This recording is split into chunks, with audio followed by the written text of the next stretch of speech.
my soul will rest in your embrace, for I am yours, and you are mine.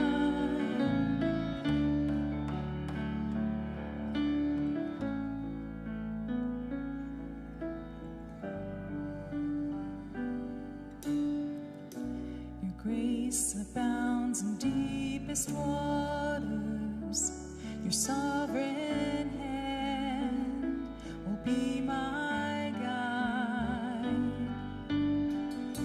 Where feet may fail and fear surrounds me, you've never failed and you won't start now. And I will call upon your name and keep my eyes above the waves. When oceans rise, my soul will rest in your embrace, for I am yours, and you are mine.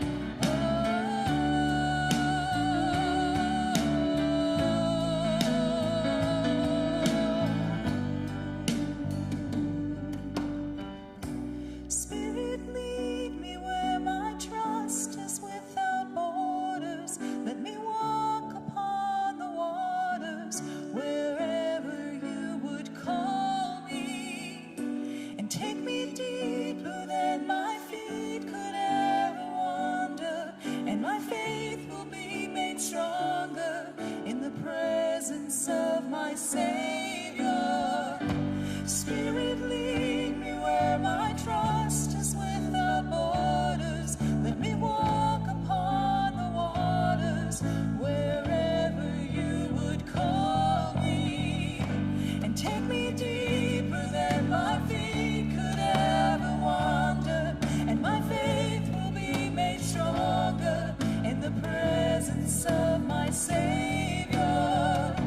Spirit, lead me where my trust is without borders. Let me walk upon the waters wherever you would call me, and take me deeper than my feet could ever wander, and my faith will be made stronger in the presence of my Savior.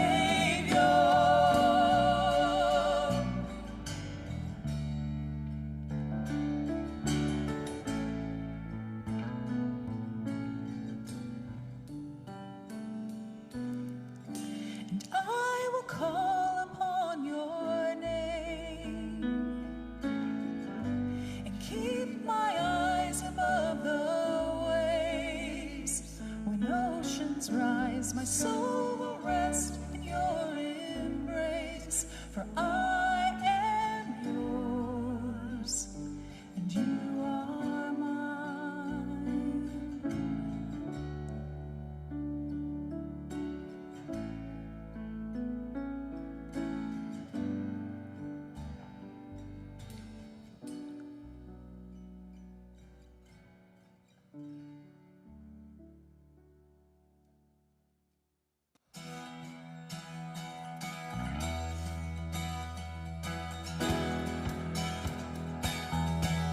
Here we go. Open the eyes of my heart, Lord. Open the eyes of my heart. I want to see you. I want to see you. Let's sing that again. Open the eyes of my heart, Lord. Open the eyes of my heart. I want to see you. I want to see you high and lifted up. See you high and lifted up, shining in the light of your glory. Pour out your power and love as we sing holy, holy, holy. Open the eyes of my heart, Lord. Open Open the eyes of my heart, I want to see you. I want to see you. Open the eyes. Open the eyes of my heart, Lord. Open the eyes of my heart, I want to see you. I want to see you. High and lifted up, we'll see you. High and lifted up, shining like the light of your glory. Pour out your power and love as we sing holy, holy, holy. Sing holy. Holy, holy, holy. Holy, holy, holy. Holy, holy, holy. I want to see you. Let's sing that again. Holy, holy, holy. Holy, holy, holy. Holy, holy, holy. I want to see you.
Pastor John. We're so glad that you're here with us this morning as we gather for worship.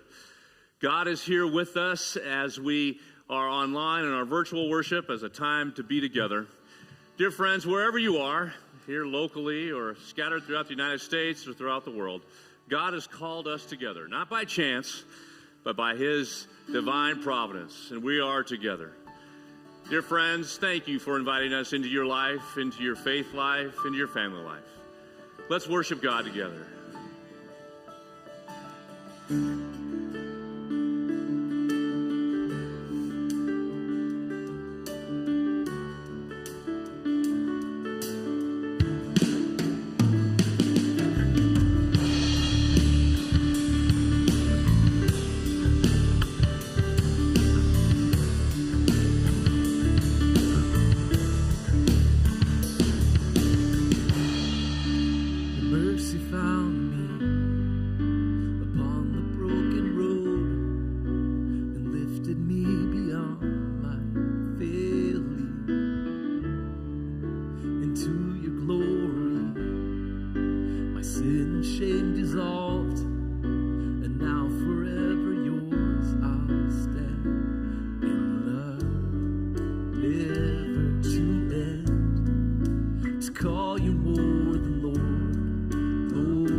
resolved, and now forever yours will stand.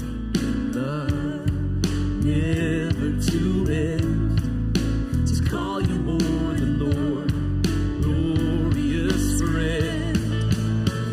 So I throw my life upon all that you are, 'cause I know you gave it all for me. 'Cause when all else fades, my soul will dance with you, where the love lasts forever, and forever I will sing. Lord, forever I will sing how you gave your life away just to save me. Lord, you saved me, and forever we will sing. Lord, forever we will sing how you gave your life away just to save us. Lord, you saved us. So we throw our lives upon all that you are, 'cause we know you gave it all for us. And when all else fades, our souls will dance with you, where the love lasts forever. So we throw our lives upon all that you are, 'cause we know you gave it all for us. When all else fades, our souls will dance with you, where the love lasts forever. With you, where the love lasts forever. With you, where the love lasts forever.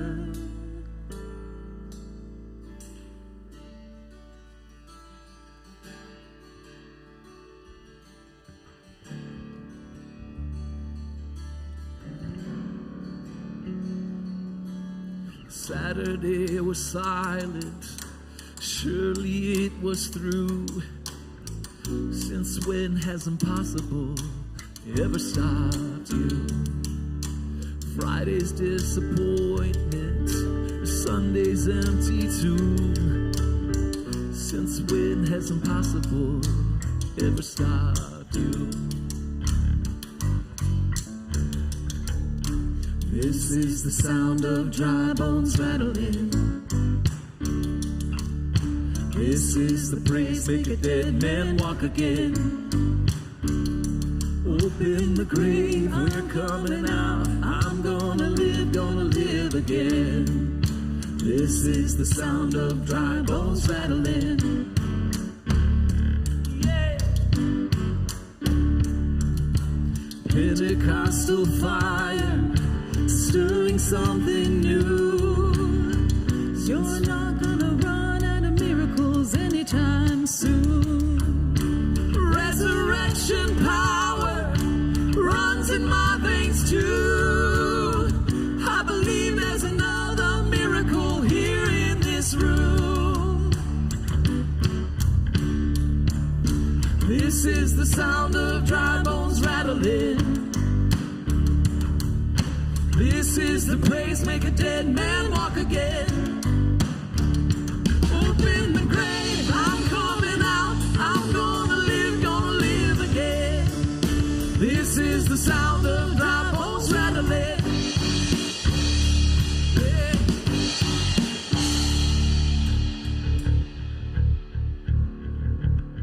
My God is able to save and deliver and heal and restore anything that he wants to. Just ask the man who was thrown on the bones of Elisha if there's anything that he can do. Just ask the stone that was rolled and the tomb in the garden what happens when God says to move.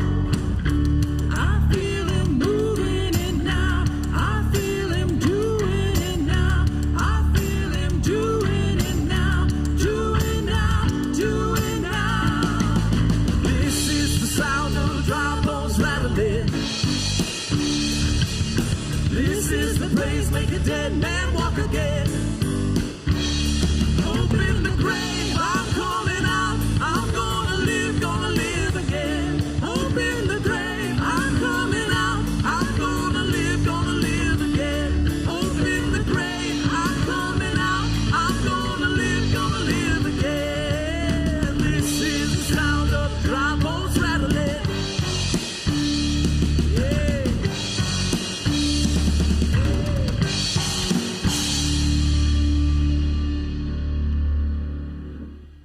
Amen.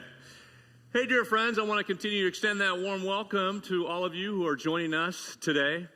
I want to just highlight a few things that are happening in the life of our congregation. You can find out all sorts of information and ways that you can stay connected through our website and also our app that you can load onto your phone. Friends, we are getting close to Palm Sunday in just a few weeks, March 28th. It's the Sunday that we celebrate the triumphal entry of Jesus into Jerusalem. And we will have two services, one online at 9:30, but also we will host a live in-person outdoor worship service in our parking lot at 9:30 on Palm Sunday. And we want to invite you to register for that event. And then as we move through Holy Week, on Thursday, on Maundy Thursday, we will have our live online service for Maundy Thursdays. We celebrate that moment when Jesus was with his disciples and had the Last Supper. And we'll be reminded of God's grace and forgiveness in our lives. And then that will move us right towards Easter Sunday. And again, on Easter Sunday, we're going to have not only an online 9:30 service, but also a live, in-person, outdoor service, so many can attend in a safe and an opportunity for all of us to be together. Dear friends, you can register for these events. I want to remind you that this is an opportunity for us to celebrate as God's people, his church, on Easter Sunday. Well, we will together proclaim Christ is risen, he's risen indeed. Dear friends, we've gathered this morning. We've gathered in hope and in faith and in love. And all are welcome. We come with our devotion and we come with our doubts. We come as seekers and believers and sinners and saints. And dear friends, we've come to hear God's voice above all other voices. And we do that as we pray together, as we sing together, and as we hear God's word preached. So God, for friends, we thank you that you're here with us. And now we have an opportunity to hear God's voice in and through prayer. I invite Tenley Kopanek to be with us this morning. Good morning.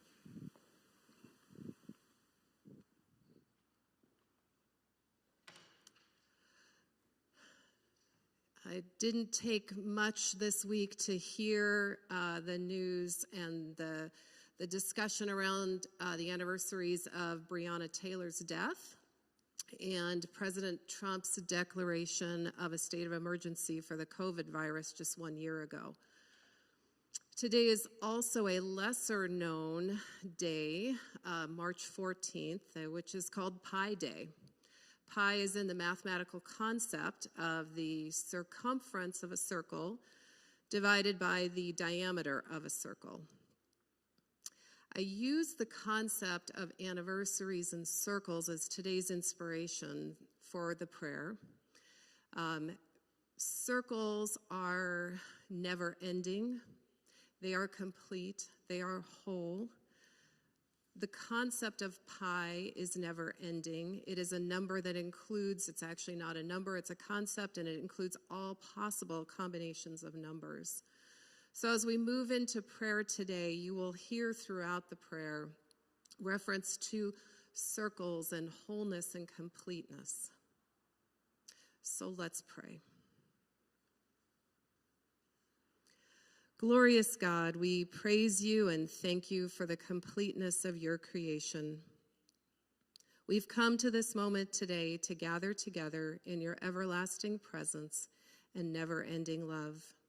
You have set into place all in the physical world, all mathematical concepts. You have set into place all in the non-physical world, all emotions and thoughts. However, you cannot be defined by any of this, and yet you are all of this. All-knowing, ever-present, omnipotent, and equally focused on loving each one of us as a special creation, a masterpiece, your child. You know every detail of our lives, and we are more than a number and more than a concept to you. Oh, how we bow down and glorify you in awe of your wholeness. Is it any wonder that we make you the center of our life, you who are eternal with no beginning or end? This week, we circle back to the events that have marked milestones and will forever shape the rest of our lives.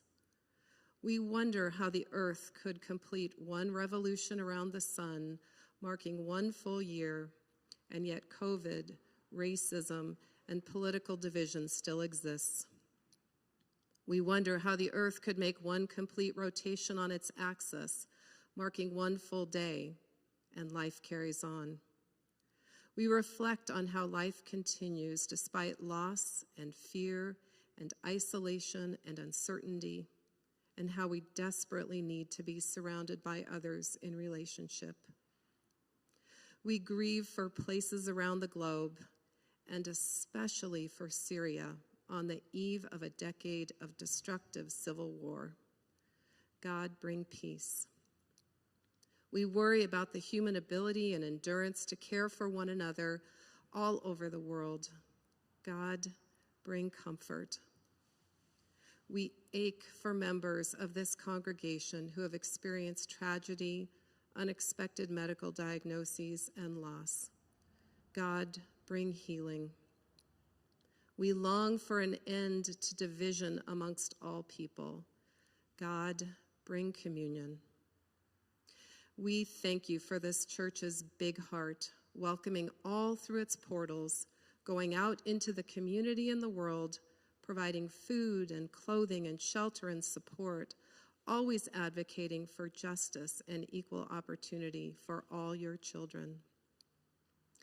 God, you give meaning to our lives. Help us welcome this refreshing nature of springtime. Wrap your arms around us and fill our sphere with faith, hope, joy, patience, and wisdom. Gather us as a people to complete your work in this world. May our collective hands reach out to others, harboring the lost and speaking your words of peace to the lonely. May our eyes hold your vision for a future where your realm arises from the deep and shadowy places, with your courage, your shelter, you as our dwelling place, so present and so close. In the coming days and weeks, we move through this Lenten season with anticipation of the joy of Easter. May we faithfully experience your unlimited love, reaffirming your humble greatness and your powerful embrace. Amen.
How great thou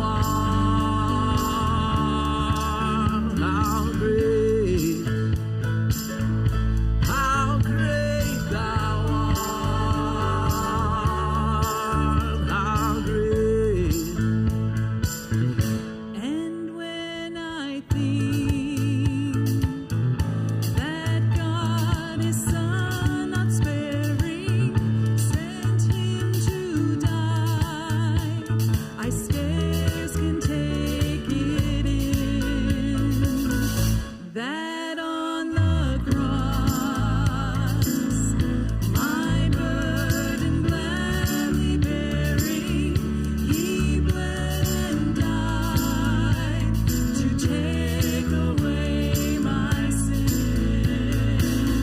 Then sings my soul, my Savior God, to thee. How great thou art, how great thou art. Then sings my soul, my Savior God, to thee. How great thou art, how great thou art. Oh, how great thou art. Oh, how great. When Christ shall come with shouts of acclamation and take me home, what joy shall fill my heart. Then I shall bow in humble adoration and there proclaim, my God, how great thou art. Then sings my soul, my Savior God, to thee. How great thou art, how great thou art. Then sings my soul, my Savior God, to thee.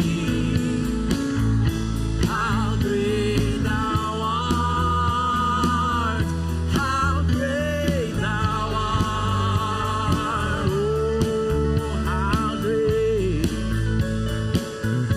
How great thou art. Oh,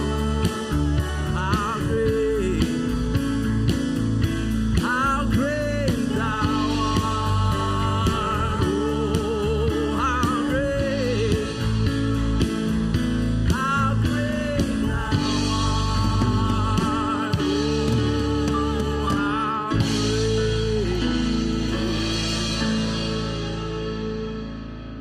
Amen. Hi, my name is Amy, and today I'll be reading 1 Chronicles, chapter 29, and verse 11.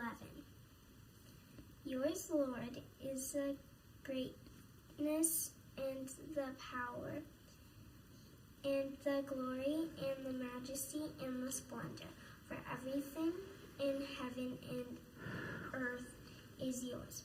Yours, Lord, is the kingdom. You are exalted as head over all.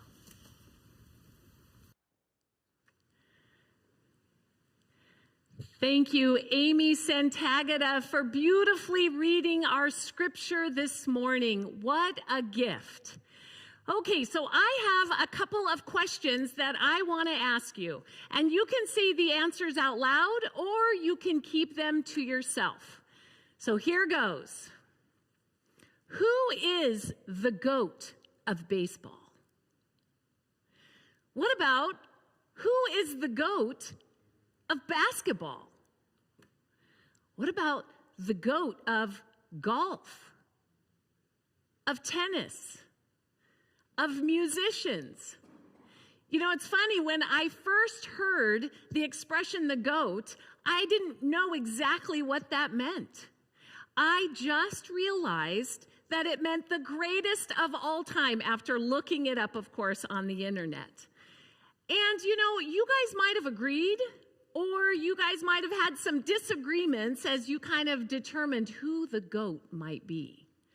Well, it probably depended on what the criteria was. Was it the stats? Was it the most wins? Was it the longevity? Was it how many items were sold or how much money was made? There are a lot of discussions that happen around this, and sometimes it can even lead to disagreements. I hope I haven't completely lost you, because I'm so glad the disciples and the people in Jesus' day did not have to worry about anything like that. Who's the greatest? That's exactly what our text is going to be about this morning. Will you pray with me?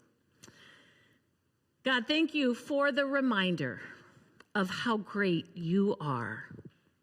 God, prepare our hearts to hear what you would have for each one of us by the power of your Holy Spirit. In Jesus' name, amen. Our text this morning is Mark 9:30-37. And I want you to imagine that Jesus is walking on a dirt road on his way to Jerusalem, and he is with the 12 disciples. And he is teaching them. And he's actually going to predict his death for the second time. Join me starting at verse 30 to 34. They left that place and passed through Galilee. They were heading towards Jerusalem. Jesus knew what was waiting for him in Jerusalem. And Jesus did not want anyone to know where they were because he was teaching his disciples. And he said to them, "The Son of Man is going to be delivered into the hands of men. They will kill him, and after 3 days he will rise." But the disciples did not understand what he meant and were afraid to ask him about it. They went to Capernaum, and when Jesus was in the house, he asked them, "What were you arguing about on the road?" Wait, Jesus didn't say, "What were you talking about? What were you discussing?" He said, "What were you arguing about?" So clearly there was some lively discussion or even disagreement going on. But they kept quiet because on the way they had argued about who was the greatest.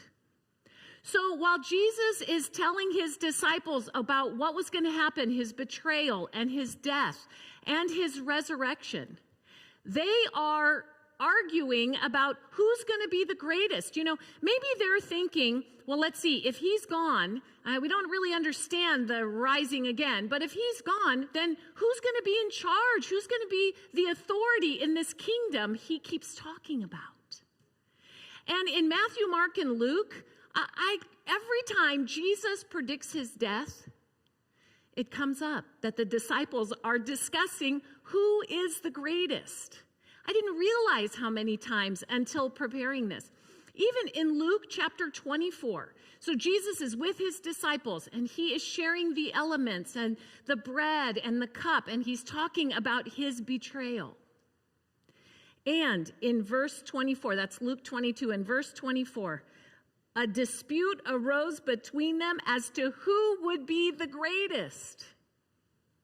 Position and status in the kingdom of God were a really big deal for the disciples and the people of that time. I'm so glad that we don't struggle with that today. It was not uncommon for people at that time to be ranked.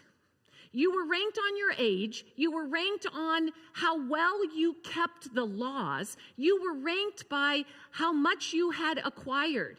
And your ranking led to status, and then your status led to where you would sit, and even then where you could speak in a public forum.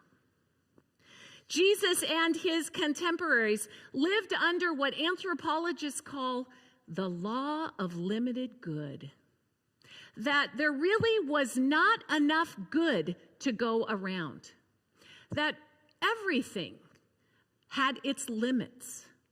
So the tangibles, food, water, spices, wealth, land, were limited. And even the intangibles of goodness and mercy and justice and forgiveness were limited. Because if your neighbor did well or had something, that means the supply was depleted for everyone else. You know, imagine a banquet table. At that time, it would have been a horseshoe, kind of banquet tables, a big horseshoe. And the host was in the center. And then the person on the right would have the highest place of honor. And then the person on the left would have the second highest place of honor. And then the person to the right of the person on the right would have the next highest, and so on until it got to the least important, the lowest place of honor at the table. So simply put, the disciples are jockeying for the highest, most important position at the table, the banquet of the kingdom of God.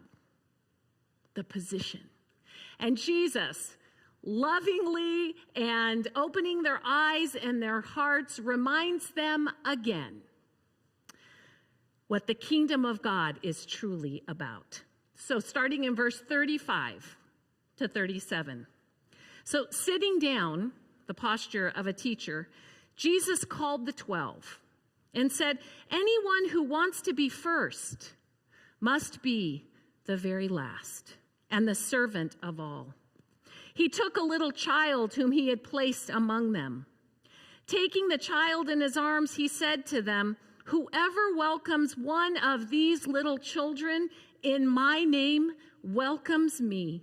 And whoever welcomes me does not welcome me, but the one who sent me. Upside down, right side up kingdom. Jesus takes the law of limited good and the place of highest position and status and rank, and he turns it completely upside down, on its head. And he says and emphasizes that it's the servant, that it's in humility, that it is welcoming a child, the last, the least of these.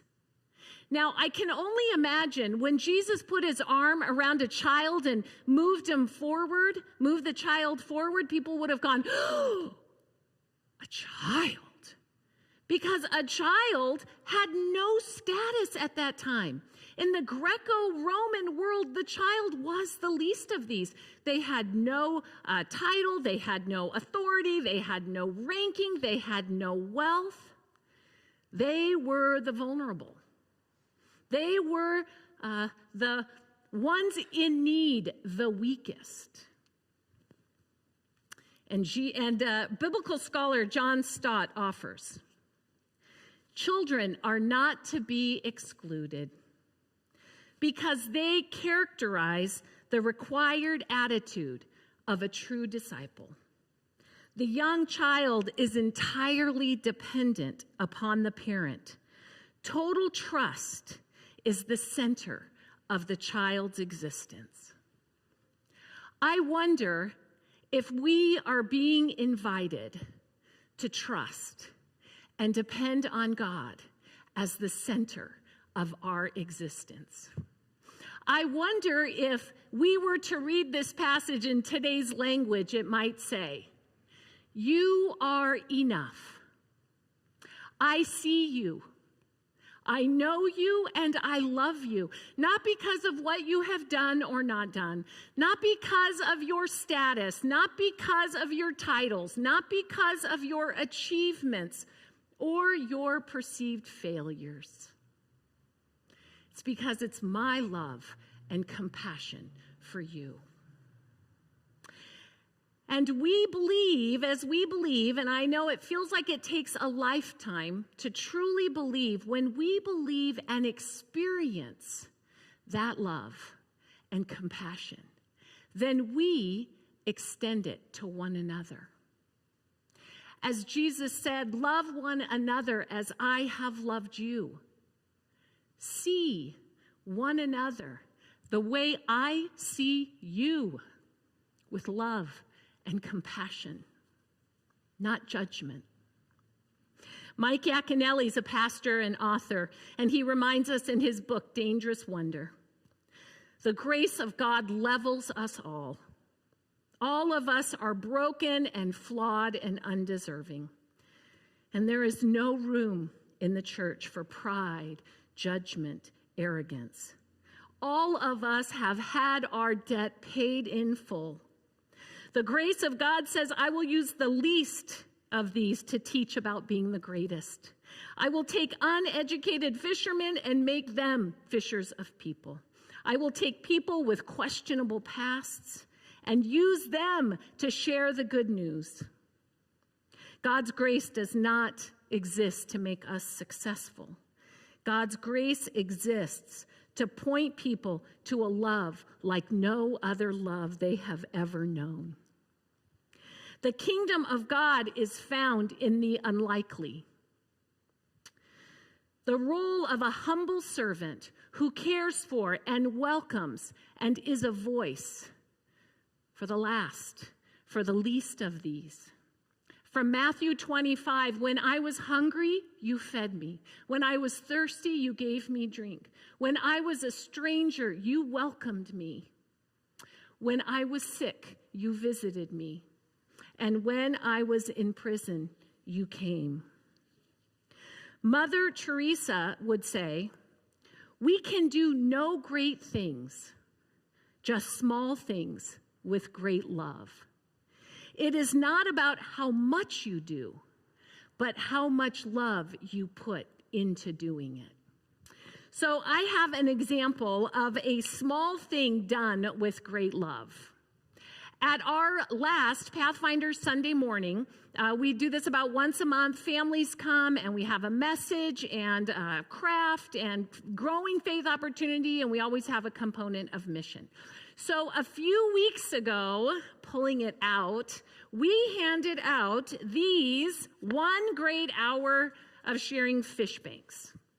And Katie Sherlock said, she's our mission elder, she said, you know, anything you contribute into this fish box, she said this to all the children and families, will go to help children and families in Syria and Lebanon who have been displaced. They've lost their home. They're refugees, and this collection helps rebuild their homes and gives them food and water and medicine.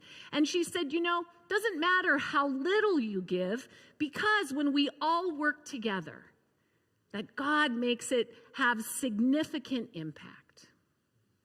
Well, last week, I received a picture from the Neville family, whose children and a neighbor had a lemonade stand. I don't know if you can see the fish banks on the table to respond to the needs and the families and the children in Syria and Lebanon.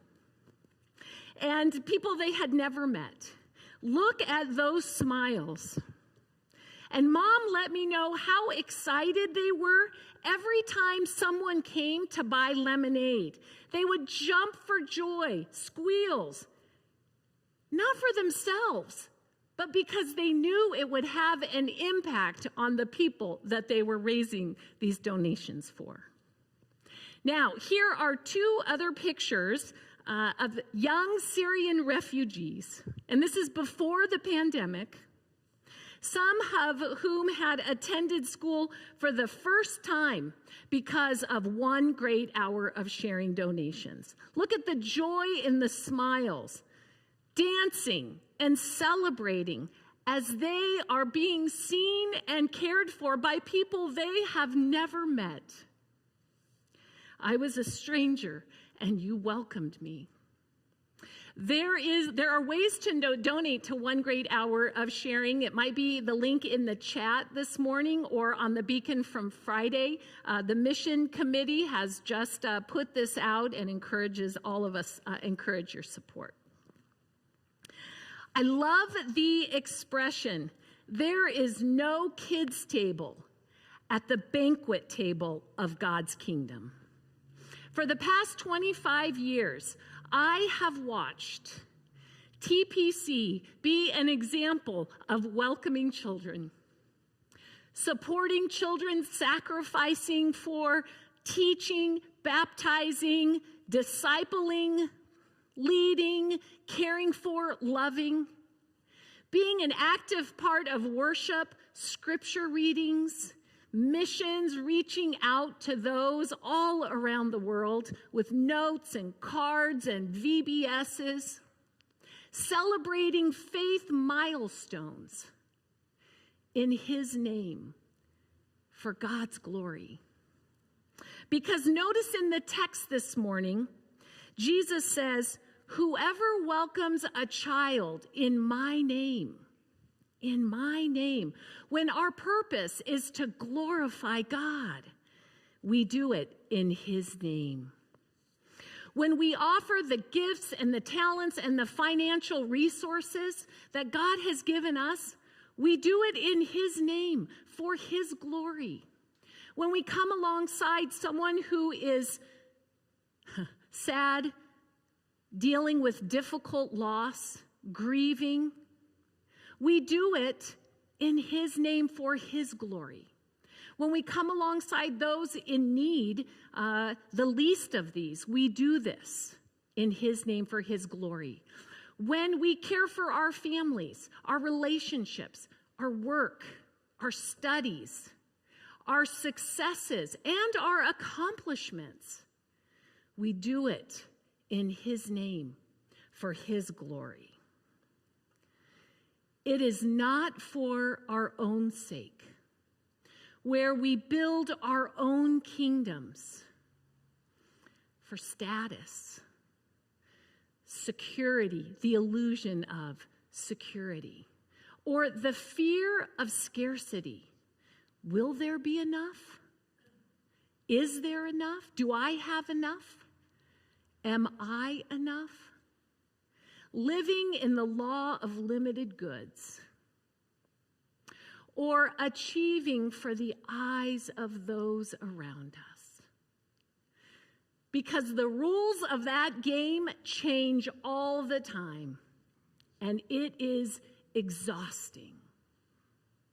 Instead, we rest in the abundance of God's unchanging love and compassion. As Tenley said, there is an unlimited supply of God's goodness to go around, never-ending supply of goodness.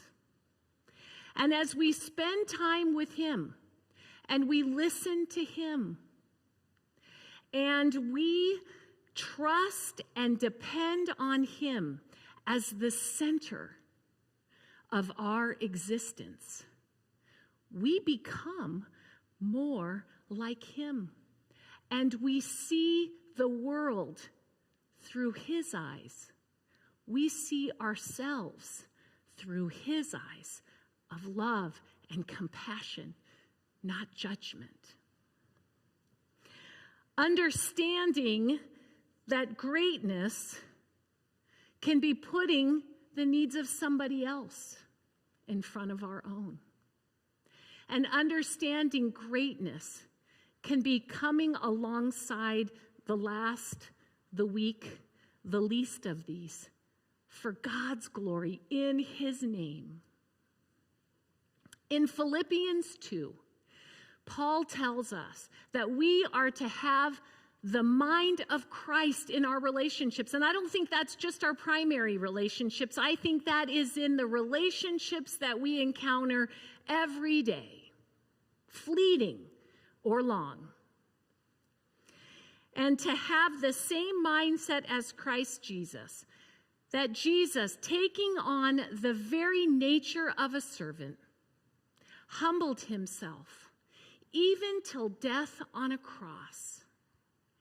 And then God exalted him and gave him the name that is above every name, that at the name of Jesus every knee shall bow and every tongue confess that Jesus Christ is Lord, to the glory of God the Father, the greatest of all time. Amen.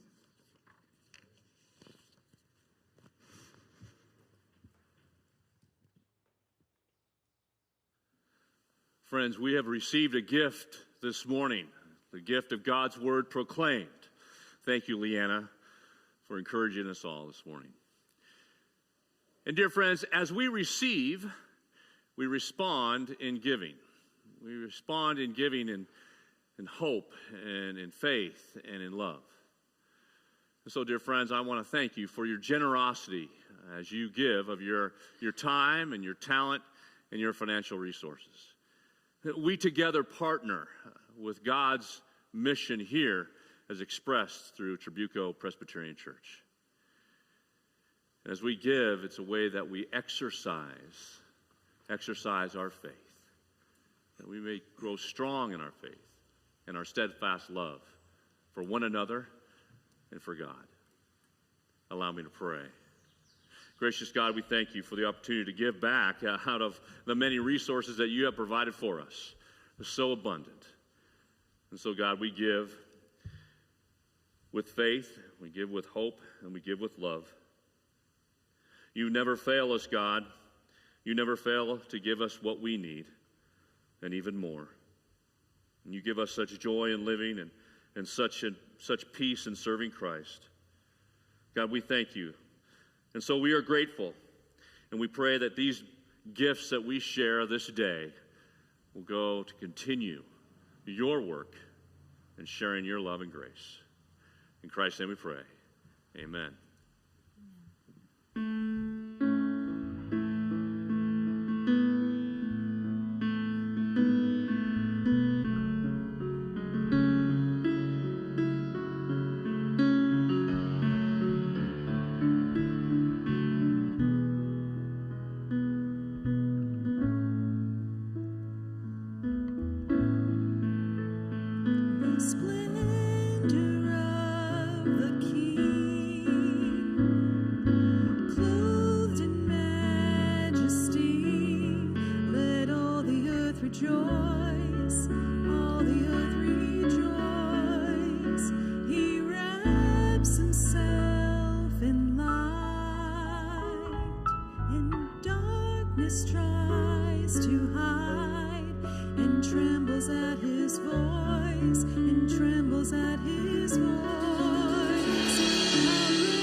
Thank you. That was beautiful.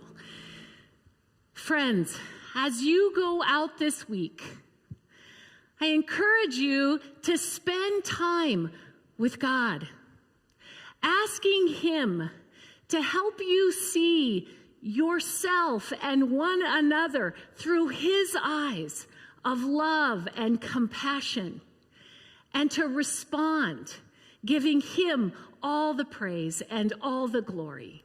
In Jesus' name, amen.